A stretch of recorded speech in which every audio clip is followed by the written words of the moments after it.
क्रोलिन group की प्रेतों से मुलाकात। एपिसोड 3। अगले दिन बच्चे हॉल में आए और कूपर दीवार के सामने खड़ा हो गया। उसने दीवार को देखते हुए कहा, हमने आपकी हिदायत के अनुसार सफाई पूरी कर ली है। क्या और कुछ करना है सर? दीवार पर एक वाक्य दिखाई दिया। बहुत अच्छा। अगर किसी मदद की जरूरत हो तो बेझिझक कहो। कूपर ने एक पल भी बर्बाद किए बिना पूछा, हम आपको देखना और सुनना चाहते हैं। सभी अदृश्य व्यक्ति को देखना चाहते थे। दीवार पर अगला वाक्य उभारा, तुम्हारा क्या विचार है हमारे बारे में, हम कौन हैं?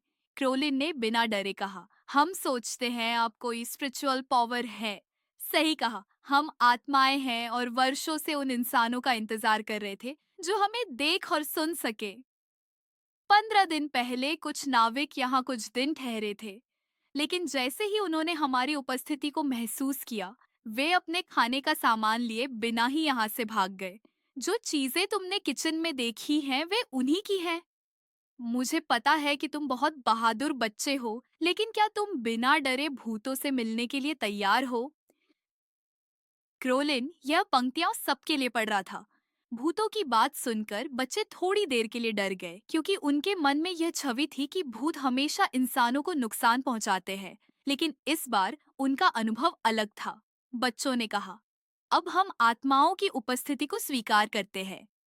हॉल में एक ठंडी हवा का झोंका फैल गया और सफेद कपड़ों में एक सुंदर इंसानी परछाई प्रकट हुई। एक बेहद सौम्य और आकर्षक अधिदाच उम्र का व्यक्ति उनके ख्यालों की छवि के बिल्कुल विपरीत उनके सामने था।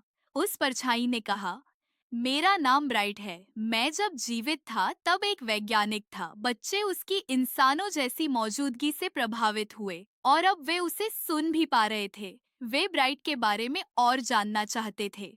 ग्राम ने प्रसन्नता से पूछा, क्या हम आपको अंकल ब्राइट कह सकते हैं? क्यों नहीं, मुझे खुशी होगी। बच्चे बहुत सारी बातें पूछना चाहते थे तो क्रोलिन ने पूछा, अंकल, हमने एक कमरे में एक क्रिस्टल बॉल देखी थी जिसमें एटलांटिस आइलैंड का विनाश दिखाई दिया था। क्या वह सच था? हाँ, वह बॉल गलत नहीं है, क्योंकि वह एक टाइम ट्रैवल बॉल है। तुम उस बॉल में अतीत और भविष्य दोनों देख सकते हो, लेकिन केवल वही व्यक्ति जो बॉल को उसके स्टैंड पर ठीक से फिट कर सकेगा, वही बॉल से कुछ भी दिखाने के लिए कह सकता है। मैंने बॉल को स्टैंड पर रखा था, लेकिन उस समय मुझे यह नहीं पता था। ग्राहम ने कहा, पहली बार बॉल खुद ही अपना परिचय देने के लिए कोई एक घटना दिखाती है। उसके बाद तुम जो चाहो देख सकते हो। बस तुम्हें एक कागज पर लिखकर उसे बॉल के स्टैंड के नीचे रखना होगा। अगर बॉल स्वीकार कर ले तो तुम अतीत या भविष्य देख सकते हो और अपने दोस्तों के साथ बॉल के भीतर जा भी सकते हो। ओह, यह तो बहुत मजेदार होगा। सभी खुशी से चिल्लाए। सिर्फ ग्राहम ही बॉल को चला सकता है, ब्राइट ने घोषणा की। राइट ने कहा, इसका मतलब हम में कोई खासियत ही नहीं है?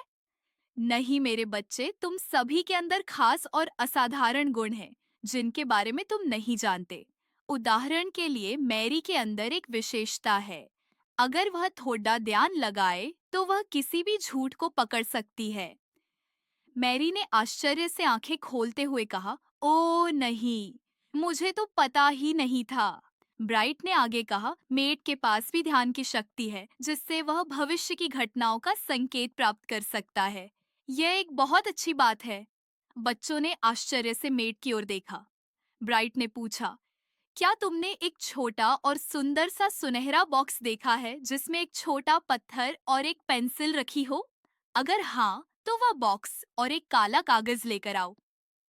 मैरी और मेट भागकर एक कमरे की ओर गए और बॉक्स ऑफ कागज लेकर लौट आए और उन्हें टेबल पर रख दिया। इस काले कागज पर उस पेंसिल से कुछ भी लिखो जो तुम चाहते हो कि तुरंत हो जाए, लेकिन याद रहे, किसी को नुकसान पहुंचाने या कुछ खराब करने की इच्छा मत लिखना, ब्राइट ने समझाया। सभी बच्चों ने काले कागज पर अपनी अपनी इच्छाएं लिखनी शुरू कर दी। कुछ नहीं हुआ, लेकिन जैसे ही राइट ने सुंदर कपड़ों की इच्छा लिखी, टेबल पर बहुत सारे कपड़े प्रकट हो गए। राइट खुशी और आश्चर्य से भर गया। तभी एक और सुंदर पुरुष की परछाई ब्राइट के बगल में प्रकट हुई। वह भी लगभग ब्राइट की उम्र का था।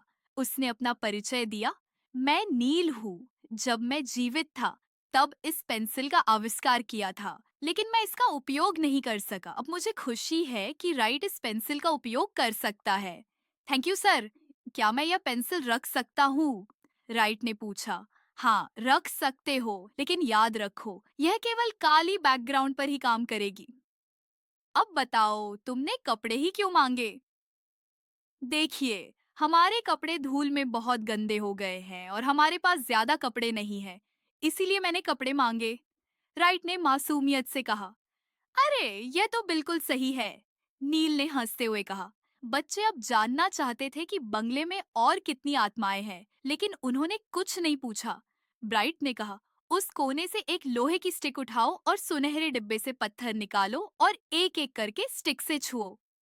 बच्चों ने उत्साह से एक एक करके पत्थर को स्टिक से छूना शुरू किया। जैसे ही केट ने पत्थर को लोहे की स्टिक से छुआ, वह स्टिक सोने की हो गई। यह फिर एक बड़ा आश्चर्य था। उसी पल तीसरी आवाजें सुनाई दी। वेलकम मेरी प्यारी केट, आज यह पारस पत्थर सही हाथों में आया है। बच्चों ने तीसरी परछाई को ब्राइट और नील के पास खड़ा देखा। केट ने कहा, सर, ये बहुत कीमती चीजें हैं, हम इन्हें कैसे और कहाँ रखें? हम चाहते हैं कि ये चीजें तुम्हारे पास रहे, लेकिन कुछ नियमों का ध्यान रखना जरूरी है। तुम सभी इन चीजों की मदद ले सकते हो, न कि सिर्फ वही जो इन्हें चला सकता है। जैसे क्रिस्टल बॉल को सिर्फ ग्राम चला सकता है, लेकिन तुम सभी उसके साथ अतीत या भविष्य में जा सकते हो और टाइम ट्रैवल का अनुभव कर सकते हो, जैसे कि तुम उस घटना का हिस्सा हो। ग्राम, जब भी तुम बॉल में कोई घटना देखो, उसके बाद अगली घटना देखने के लिए बॉल को स्टैंड पर दोबारा सेट करना जरूरी है। यह काम केवल तुम कर सकते हो, ग्राम। थैंक यू सर, ग्राम ने कहा। हम केवल किसी ऐसे व्यक्ति की प्रतीक्षा कर रहे थे जो इन चीजों को अपने अंदर की शक्तियों से चला सके। वे शक्तियां जो हमने जीवित रहते हुए बनाई थीं, और आज तुम सब में हमें वे सभी योग्यताएं मिली हैं। अगर कोई अकेले इनका उपयोग करना चाहेगा तो वह नहीं कर पाएगा। जैसे तुमने अभी अभी देखा कि सिर्फ ग्राहम क्रिस्टल बॉल चला सकता है, राइट पेंसिल और केट पारस पत्थर, लेकिन क्रोलिन हमें कभी भी और कहीं भी बुला सकता है। हम तुम्हारी हर संभव मदद करेंगे। नील ने कहा, सबसे पहली जरूरत है टीम वर्क। तुम्हारी सफलता के लिए यह बहुत जरूरी है। अगर मेट और मैरी कोई काम बिना बताए करना चाहे तो वे नहीं कर सकते, क्योंकि मेट भविष्य के खतरों का संकेत दे सकता है और मैरी सच झूठ की पहचान कर सकती है। इसीलिए तुम्हें मिलकर काम करना होगा, और सबसे जरूरी बात, इन चीजों का उपयोग केवल मानवता के लिए करो, स्वार्थ के लिए नहीं। अगर इनका दुरुपयोग किया गया तो विनाश का परिणाम होगा और उस स्थिति से कोई तुम्हें बचा नहीं सकेगा, जैसे वह घटना जो तुमने क्रिस्टल बॉल में देखी थी। याद रखो, इन चीजों की शक्ति केवल 1 साल तक रहेगी। अगर तुम 1 साल में इन चीजों से जुड़े अपने कार्य सफलतापूर्वक कर लेते हो, तो हम तुम्हें और समय देंगे ताकि तुम मानवता के लिए काम कर सको। 1 साल बाद तुम्हें ये चीजें यहाँ वापस लानी होंगी। हमें उम्मीद है कि तुम सभी मानवता के लिए कुछ बहुत अच्छा करोगे। तुम सब बहुत साहसी, ईमानदार और बुद्धिमान बच्चे लगते हो, लेकिन एक बात कभी मत भूलना, जैसे ही हमें किसी भी वस्तु का दुरुपयोग दिखा, उसकी शक्ति तुमसे छिन जाएगी।